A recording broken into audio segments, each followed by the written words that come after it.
Hello everyone, it's me again. Today I will recap the movie Spider-Man: No Way Home. This is one of the most anticipated superhero movies in the Marvel Universe, continuing the story of Peter Parker. The movie opens with a video of Mysterio revealing Spider-Man's identity as Peter Parker. People began to be upset when Peter Parker killed his idol Mysterio.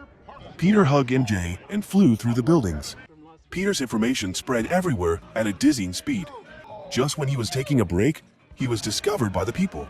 Peter hugged MJ and flew down the sewer, flying over the train is running. Finally, he arrived at Peter's house. At this time, Uncle Happy was flirting with Aunt May, suddenly hearing a strange noise. He ran in to check, seeing Peter standing naked with MJ. Happy immediately turned away shyly. Aunt May also advised the two to use safety measures. Peter worriedly pulled all the curtains, but the TV betrayed him. Outside, helicopters surrounded Peter's building. Very quickly, the police came to Peter's house to work. They also invited him and his friends to the police station. He was bailed out by a talented lawyer. Suddenly a brick flew in, which was captured by the lawyer. On it was written, "We believe in Mysterio." Peter's aunt and Peter moved to Uncle Happy's apartment to stay. That night, Peter made a video call with MJ. He said that since he was bitten by that spider, bad luck had been coming to him. The next morning, the couple held hands and went to school. At this time, everyone was crowded around. The group was divided into two opinions. One side supported the idol Peter, and the other side supported the late hero Mysterio. Inside, Peter was welcomed when they learned that he was a superhero. Peter and NJ are showing affection, but their friend Ned came looking for them. Peter saw NJ was sad, so he held her hand and comforted her. A few days later, Peter received a letter from MIT. Peter was so happy that he ran straight to the bakery to show it to MJ. They opened the letter together, but all three of their faces suddenly darkened. It turned out that they were both rejected by the university because of their connection to Spider-Man. Although he did not say it, Peter saw the frustration of his two friends. He decided to ask the Sorcerer Supreme Strange for help. Wong said that the time gate was broken, so it was affected by the snowstorm.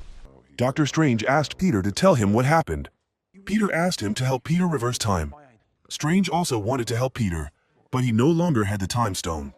Strange remembered a mysterious forbidden magic, but in return, everyone would forget all memories of Peter. Strange led Peter into the Phantom Temple. He began to form seals, circulating magic to open the time stream. Then, he recited the spell. The whole world would forget that Peter Parker was Spider-Man, and that included Strange. Peter heard that and begged Strange, "Can you exclude a few people?" Strange said that these things could not be changed while chanting the spell, but Peter begged Strange to exclude his girlfriend NJ first, then his right-hand man Ned. Strange warned him not to change it again, but Peter remembered Aunt May and Uncle Happy again. This was what disturbed Strange's mind. The power of the secret magic had backfired on Strange. Peter screamed in fear, making Strange lose focus even more. Strange could no longer hear because the magic had exceeded his limits. A strange space appeared in front of Strange. He used his energy, controlled the secret magic, and locked it in a sphere. Strange was extremely annoyed with this boy Peter. It was also because Peter changed so many times that Strange's magic exceeded its limits. He explained to Peter that it was not Mysterio's fault, but because Peter had lived two different lives. If this continues, it will only get more dangerous. Strange then kicks Peter out and closes the door. Peter calls Flash to ask for information about the college admissions person, on the condition that Flash declares that he is Spider-Man's best friend. Peter transformed into Spider-Man, flew to the street to find the teacher. Then he flew down, back to being a student. Peter tried to convince the teacher that NJ and Ned were very talented. While talking, Peter discovered danger. The concrete slabs on the road began to collapse. He warned the teacher to get out of the car immediately. But when the driver escaped, he locked the door. Up ahead, the cars were pulled down by something. An iron tentacle appeared from the misty fog. It turned out to be Dr. Octopus Otto Octavius. He looked at Peter, then demanded the solar ball back. Seeing that Spider-Man had uncompromising intentions, he threw a few cars into the river. Peter shot webs to save the people, but he himself was wrapped in the old man's tentacles. Otto Octavius grabbed Peter's head and threw him into the teacher's car. Then, Otto Octavius threw him into a police car. Peter used his spider legs to fly to confront him. Otto Octavius was very happy to see that, and playing with the little spider. Although he had a good armor, Peter was still treated like a game by Otto Octavius. He even intended to use the helicopter to cut Spider-Man to pieces. Spider-Man jumped down. Then he hit Peter with several concrete pipes. Peter dodged east and west, but could not escape Otto Octavius's attack. He jumped out of a car, spawned webs to pull the teacher's car back, and the teacher escaped death. Taking advantage of the moment Peter dropped down, Otto Octavius used his tentacles to grab Spider-Man. Dr. Otto Octavius swung his tentacles to tear a piece of armor from Peter's body. Unexpectedly, the nanotechnology of the armor was synchronized with the tentacles. He intended to use a move to finish off Spider-Man, but when the mask was revealed, the tentacle stopped again. This is not the face he was looking for. At the same time, Peter's armor had updated the new device. It immediately connected to the new device, and the tentacles now obediently listened to Peter. Peter used one arm to pull the teacher's car up. This made the teacher change her view of Spider-Man and accept to give his friend the opportunity to go to college. Peter wondered why Otto Octavius hated him so much. While talking, a sphere flew over and exploded. The Green Goblin flew down from above. The space suddenly changed strangely. It turned out that Dr. Strange had locked these people up. Because the previous ritual failed, it had attracted people who knew Peter from the multiverse here. Strange assigned the task of finding and capturing these people to Peter. Strange activated the magic weapon, locked Peter in a cage, then pulled Peter out, and handed the magic weapon back to Peter. The prisoners next to him saw it, admiring it. Peter introduced the cages to his two friends. Ned even laughed at Connors for being a dinosaur. Ned took out his computer and phone to surf social networks, and very quickly discovered a monster flying in space. Peter then fly on the power line. The two friends saw ahead, threw a phone on Peter's chest. At this moment, the lightning bolts behind Spider-Man began to accumulate. Peter immediately waved his magic weapon, shooting spider webs at him, but the webs penetrated his body. Seeing this, the Electric Man shot lightning to attack Spider-Man. The two friends distracted Peter, which caused him to be hit by lightning and fall face down on the ground. The fierce Electric Man swung his lightning, wanting to tear Peter apart. Fortunately, the Sandman suddenly appeared and shielded him. Peter asked him to help him block the Electric Man so he could capture him. The Sandman turned into black mist, twisting Electric Man inside. Spider-Man shot webs at the power poles, using force to pull off the cables, and very quickly, the Electric Man was completely controlled. Mark returned to his human form, surprised that this place was very strange. Peter explained that this was not their universe. Then Spider-Man took both of them to prison. Sandman was furious that he had just helped Peter. Mark realized that Dr. Connors was also imprisoned. Dr. Connors also recognized Mark after a long time no see. The next morning, Osborn was back to normal. The Goblin mask despised him as a coward. Osborn picked up a rock and smashed the mask. Aunt May called Peter to tell him that one of the people he was looking for was at home. Peter panicked and ran home in his Spider-Man costume. But surprisingly, Osborn was very gentle. He begged Peter to free him from the monster. Aunt May also advised Peter to help them. Peter agreed to take Osborn to Strange's house. Osborn realized that Dr. Otto Octavius was also there. It turned out that they were all killed by Spider-Man, but for some reason, they was here. Strange appeared and locked Osborn inside. He brought the ancient relic that had sealed the spell from before, and it would reverse the spell, sending these guys back to their universe. Peter did not accept because he wanted to save these people. Strange said that fate could not be changed. He used his magic power, wanting to change the spell, but unexpectedly Spider-Man took the box and ran away. He also locked Strange inside, but Strange still walked out comfortably. But how could Spider-Man escape Strange's hands? Strange confiscated the magic weapon and used a magic rope to tie Spider-Man and drag him back. Strange waved his palm, sending Peter's soul flying out. Strange tried to take the box back, but Peter's body did not let him touch it. Peter swam back into his body. He tries to escape, but is caught by Strange, who throws the cloak to capture Peter. He also brought Peter into the glass world. Peter was spinning until his head was dizzy. Strange waved his hand. The space in front of him began to change. Peter jumped through countless stairs and bookshelves to escape. Strange followed closely behind, knocked him down onto the train, and tried to get the box back, but Spider-Man took it away. Angry, Strange brought the entire city above, suppressing Spider-Man. He explained the danger when Sanctum Sanctorum lost control. Peter said he understood but still wanted to change their fate. The train rotated and transformed, flying straight up into the sky. Strange decided to let Peter fall endlessly inside it. However, Peter used spider silk to secure the cloak. Strange threw a magic rope. pulling the box back into his hand. This power broke the glass space, sending both of them flying far away. Peter realized that this space was like a geometric shape with a trajectory. He immediately calculated the formula to bind Strange. Strange opened the door to leave and found himself bound. Peter took back the box and borrowed the magic ring, then returned to reality, leaving Strange in the mirror world. Peter said he could help people not die when fighting Spider-Man. Dr. Lizard warned Peter that if he changed the fate of others, he would have to suffer the consequences. Peter asked MJ and Ned to keep the box safe. He decided to take these people back to Happy's house. Sandman sat on the sofa. Peter started the machine that Uncle Stark left him. Electric Man's eyes lit up as soon as he saw the arc reactor. Peter analyzed how to make a new chip for Dr. Otto Octavius. Aunt May asked Dr. Octavius if he was thirsty, and asked if he wanted spring water or salt water, because he was an octopus. Peter successfully created a chip for Dr. Octavius, which Octavius spent his whole life researching, but Peter only did it in an hour. Peter inserted the replacement chip into Octavius, and he was completely back to himself. Octavius thanked him and returned a part of the armor to Peter. Norman also created an antidote serum for himself. Peter created a machine that extracted electricity from Max's body. The journalist came to the door of the house to pry into Spider-Man's story. Peter felt that there seemed to be some danger nearby. He shot webs at Norman, but it turned out that the goblin personality had taken over Norman. Aunt May immediately held the antidote and sneaked out. Norman thought that this was not a curse but a gift. This made the Electric Man regret his divine power, so he took action to steal the arc reactor. Then he absorbed the electricity of the entire building. The elevator lost power, so Aunt May ran downstairs. When the Electric Man absorbed the power of the entire building and the arc reactor, he immediately attacked and set Otto Octavius flying. The Sandman took advantage of the chaos to quietly leave, turning into a cloud of sand that swept everything away. Up here, the Green Goblin had a life and death battle with Spider-Man. Peter was non-inferior, pushing him down, but the Goblin was extremely vicious. Each move he made was intended to take Peter's life. Spider-Man went crazy and punched him repeatedly in the face. He pushed Peter down and escaped.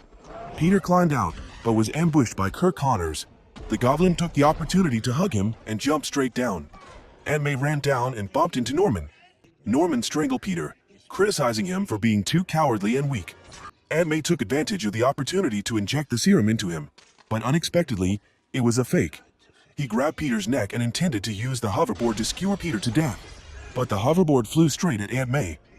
Norman Osborn jumped onto the hoverboard and looked at Peter with a mocking face, then threw the bomb at Peter, and turned to run away. Stepping outside, he threw a few more bombs, blowing up the whole area. Aunt May woke up and saw that Peter was fine, so she happily hugged her nephew. Peter was blaming himself for disobeying Strange's words. Aunt May comforted Peter that he was given a gift of great power, which would come with great responsibility. Peter cried out in pain, begging for someone's help, but it was too late. After saying that, Aunt May also passed away. Perhaps this was the price Spider-Man had to pay for changing the fate of others. Happy also returned in time, seeing that his lover had gone forever. Happy was heartbroken, giving Peter the last chance to escape. When the police entered, there was no one inside. The journalist had another chance to mock Peter, that where there is Spider-Man, there is disaster. MJ intended to activate the box to bring the bad guys back to their universe. While talking, Ned accidentally opened the space door. He shouted that he wished he could see Peter Parker again. Unexpectedly, the space door opened and Peter's silhouette appeared. Peter heard someone calling and ran to the place. Grandma was scared. Spider-Man took off his mask, and it turned out to be another Spider-Man, Amazing Spider-Man. Ned and MJ did not know who this was. He said he was Peter Parker. Yesterday he was still in his world, but now he did not know why he was here. He jumped and grabbed the wall to prove his identity as Spider-Man, but MJ still wanted him to crawl around to prove it. Grandma also asked Amazing Spider-Man to help her clean the spider webs. Peter was ready to show off some superhero skills, cleaning the spider webs. Finally, MJ also believed that this was Peter Parker, but the portal was already closed. Ned continued to open a new portal. He said that, "Find Peter Parker." The ending this time was even more surprising, summoning Toby Spider-Man. He also called himself Peter Parker. The two Spider-Men stared at each other like enemies. Toby Spider-Man quickly shot his webs to attack first. Amazing Spider-Man was surprised by the strength of a senior. Both Spider-Men felt that there was a junior here who needed their help. MJ led the two seniors to help Spider-Man. Both understood the loss that Peter suffered. Peter kept blaming himself for Aunt May's death and apologized for dragging his seniors into this. Toby also confessed that Uncle Ben's death was also related to him. He went crazy hunting for the culprit who killed Uncle Ben. It took him a long time to get out of that dark area. Amazing Spider-Man also lost the person he loved the most, Gwen. She was his MJ, but even though it was very painful, he still chose to move on. So he didn't want his juniors to be like him. The three realized the similarity between them. Uncle Ben said, "Great power comes with great responsibility." The three heroes went to Midtown High to create weapons to fight evil. Toby created a serum for Norman Osborn, and Amazing created an antidote for Kurt Connors. Ned asked Spider-Man if Toby had a best friend. He replied that he did, but he died in his arms. Ned walked over to Peter in a daze and said that they would pretend they never knew each other. MJ comforted Peter that they would get through everything together. Ned remembered something and called Peter, but all three guys stood up, because all three guys had the same name, Peter Parker. Their plan was simple: lure a bunch of them to heal, and then take them back to their universe. Spider-Man Toby saw that his younger brother had to make silk. He used his hand to shoot silk out, showing off a bit to his younger brothers. Amazing Spider-Man looked at his senior brother like an idol in awe. Ned would be the one to take the group to the Statue of Liberty, because he now had Doctor Strange's magic. That night, Peter live-streamed on YouTube, saying that he was at the Statue of Liberty. He challenged the criminals to find him, then arranged the spider web into a trap. Spider Toby felt that he was getting old and had a bit of a backache. Amazing even pulled his brothers back. Amazing said it was great that he still had his brother and brother. Little Peter curiously asked Spider Toby if he could shoot webs from anywhere else besides his hands. At this moment, a streak of light flew over from afar. Max was floating in the air, telling little Peter to give him the box. Seeing that Peter was not friendly, he had no choice but to chase after him and snatch it back. Amazing said goodbye to his old friend and threw the box to MJ. But Ned didn't know how to close the door. Below, Kurt Connors crawled up from the water. Amazing dodged Max's countless lightning bolts. Little Spider wanted to help, but was caught by the Sandman. Amazing struggled to dodge the lightning. Spider Toby fought with Kurt Connors. The Electric Man shot a bolt of lightning that broke the crane, fell down, and cut off the Sandman's arm. The crane collapsed, trapping Kurt Connors underneath. At this time, the Sandman sucked in a lot of sand to create a whirlwind around the statue. Seeing that the situation was very tense, the three guys joined together and divided up their tasks. The three Spider-Man joined forces to attack. The villains were not inferior, fighting the three Spider-Man together. They split up. One lured the Sandman, the other lured the Electro, and the last one brought Lizard. Amazing Spider-Man captured Lizard, locked him in a cocoon, and Toby was followed by the Sandman and buried in the sand.